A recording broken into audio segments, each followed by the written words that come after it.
Friends, நான் உங்கள் சரண்யா. இந்த வீடியோ எதுக்குன்னா, எல்லோரும் வந்து கம்மல் என்னாச்சு, கம்மலை தொலைச்சிட்டிங்களா அப்படி இப்படின்னு கேட்டிருந்தீங்க. தொலைச்சிட்டிங்கன்னா கேட்கல, கம்மல் எங்கே அப்படிங்கிற மாதிரி கேட்டுகிட்டே தான் இருக்கீங்க. கம்மல் இருக்குது. ஏன் போடாமல் இருக்கேன்னா, இப்போ பாருங்கள், இப்போ கூட நான் கம்மல் போடலை.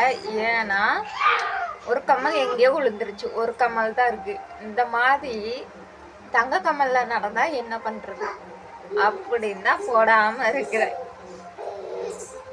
அதுக்குன்னு போடாமலே இருப்பேனான்னு இல்லை, போடுவேன் எப்பயாவது.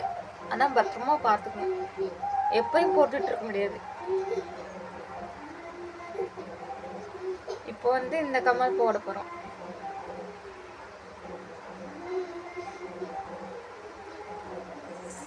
பக்கத்தில் கோயில் விழா நடக்கிற ஃப்ரெண்ட்ஸுங்க, பாட்டு விடுது. இந்த கம்மல் போடலாம் அப்படி, அது என்ன ஆச்சுன்னு தெரியல. சரி ஃப்ரெண்ட்ஸ், அதுக்காண்டி தான் இந்த வீடியோ. இந்த மாதிரி கம்மல் கலந்து போனால் என்ன பண்ணுறது? சரி ஃப்ரெண்ட்ஸ், அடுத்த வீடியோவில் பார்க்கலாம்.